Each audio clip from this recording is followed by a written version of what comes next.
अस्सलाम वालेकुम नाज़रीन, आप देख रहे हैं उर्दू पॉइंट और मैं Farooq Waraich. Senior anchor person और सहाफ़ी अरशद शरीफ साहब कीनिया में उनका कत्ल होता है और उसके बाद तहलका खेज़ इंकशाफात सामने आते हैं। कुछ ख़बरें ऐसी भी हैं, कुछ चीज़ें ऐसी भी हैं जिन पर अभी लोगों की नज़र नहीं पड़ी या वो छुपी रही हैं। मेरे साथ सदीक़ जान मौजूद हैं, मारूफ़ सहाफ़ी। कुछ अंदर की बातें और कुछ ख़बरें हम आपके सामने रखेंगे। सदीक़ जान, जब ये सारा मामला हुआ, अरशद शरीफ साहब की बॉडी आई, आप लोगों ने रिसीव की और ये सारे मामलात हुए, फिर कल दिखाया जाता है कि उनके ऊपर बहीमाना तशद्दुद हुआ। सोशल मीडिया पे लोग सवाल उठा रहे हैं कि जब ये डेड बॉडी को गुस्ल वगैरह दिया गया तो ऐसे मौके पे पता नहीं चला कि ये सब कुछ हुआ था बॉडी पे, या अहल खाना ने या किसी दोस्तों ने इस बात को खुफिया रखा।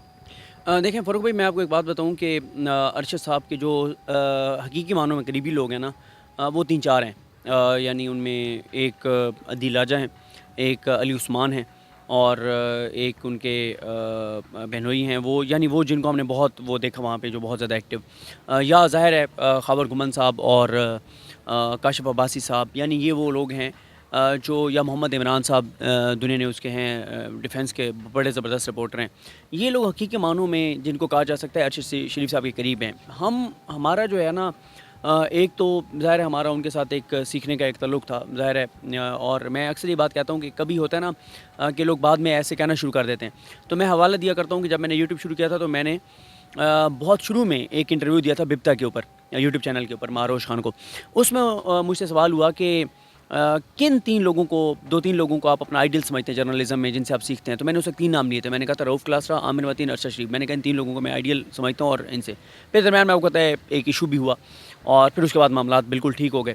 जो हमारा उनके साथ एक राब्ता बढ़ा या हमारा उनके साथ कुर्बत का जो तासुर ज़्यादा गया, वो गया ये रिजीम चेंज के बाद, जब अरशद शरीफ साहब ने एक मौक़िफ़ इख्तियार किया, खुलकर बात करना शुरू की, बोलना शुरू किया और फिर उनके ऊपर एफ़आईआर्स हुई। जब एफ़आईआर्स हुई, हम खुल के उनके साथ खड़े हो गए, हम आखिरी हद तक गए। उनके जब केस की समाअत होती थी वहाँ जाना, सोशल मीडिया पे उनके लिए बात करना, ट्वीट्स करना, ये वो सारा कुछ। आपका राब्ता भी मुसलसल रहा उनसे? राब्ता भी रहा, हाँ, ये ज़रूर है, बाहर जाने के बाद मेरा उनसे राब्ता नहीं हुआ, लेकिन बाहर जाने से पहले बात हुई? बिल्कुल, मेरा उनसे राब्ता भी रहा। वो जो ये थ्रेट्स देख रहे थे, अदालतों में जाते थे, तो इस बात पे क्या कहते थे? देखें, अरशद साहब का बाकी तो आप छोड़ देना कि उन्होंने मुझसे क्या कहा था, या हम जब इकट्ठे बैठे थे, जो आखिरी मेरी जो उनके साथ बहुत तफसीली मुलाकात थी ना, वो फवाद चौधरी साहब के भाई जो फैसल चौधरी हैं, उनके ऑफिस में थी। वो कई घंटों पे मुहित वो मुलाकात थी, जिसमें अरशद शरीफ साहब थे, इमरान रियाज खान साहब थे, मैं था, समी इब्राहिम साहब थे, कुछ और दोस्त थे, हम लोग वहाँ पर बैठे थे, असदुल्ला खान साहब थे, जैन साहब थे, इस तरह हम काफ़ी थे। ये वो मुलाकात थी बेसिकली जिसमें मतलब चीज़ें होती रहीं, क्या हो रहा है, क्या करना चाहिए, सुप्रीम कोर्ट जाना चाहिए।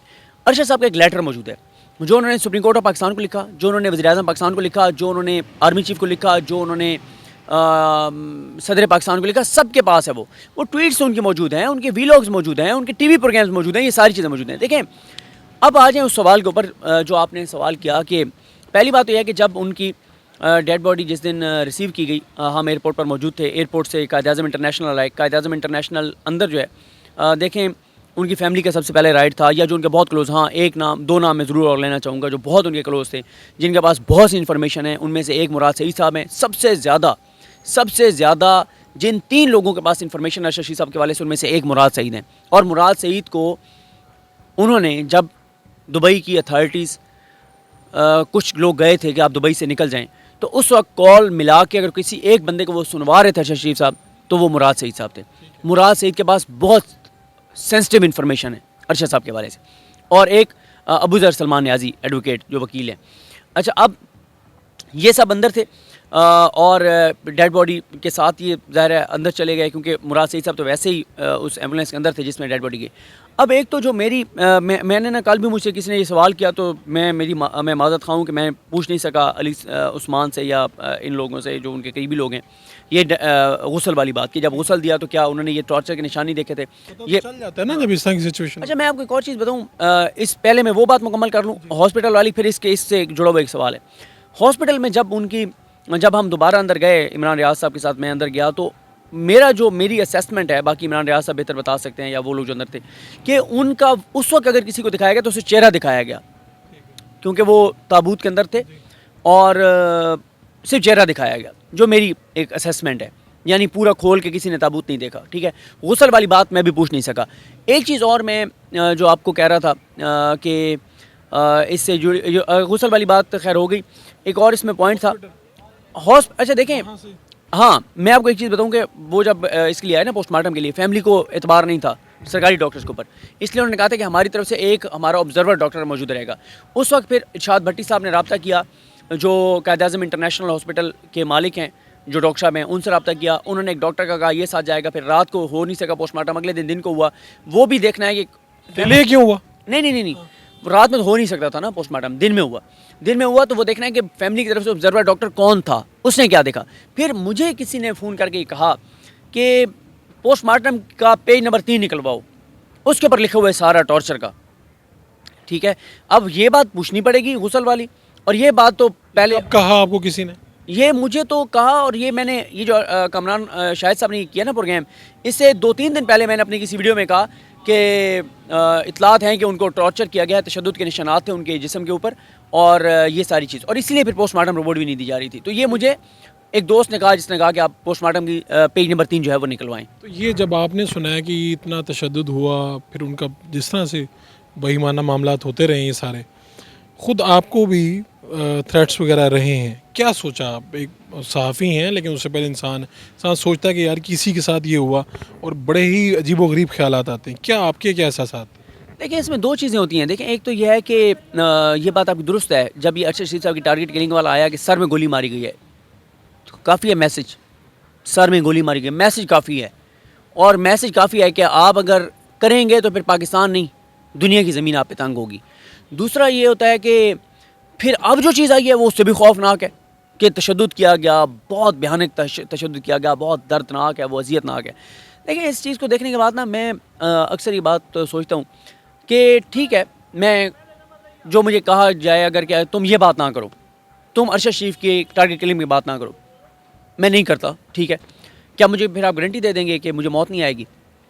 آپ جب ہم نے ارشد شریف صاحب کو تدفین کی ہے اس قبرستان میں, سینکڑوں ہزاریں قبریں ہیں, ہزاروں قبروں میں سے ایک ارشد شریف کی قبر ہی ہے نا جو بول رہا تھا اور اس کی جان گئی. باقی ہزاروں تو کوئی پتہ نہیں ان نون سے کوئی جانتا ہے نہیں جانتا, پتہ نہیں آنی ہے. دیکھیں یا تو ایکسیڈنٹ میں بھی آ سکتی ہے, تباہی بھی آ سکتی ہے, کسی بیماری سے بھی آ سکتی ہے, کسی بھی طرح سے آ سکتی ہے, لیکن یہ نہیں. اور اب تو میں سمجھتا ہوں کہ ہم اپنے لیے بہت ساری چیزوں پہ شاید تھوڑا سا پیچھے ہٹ بھی جائیں, لیکن ارشد صاحب والے معاملے پہ کیا آپ کو ذاتی طور پہ کسی قسم کا کوئی تھریٹ ہے؟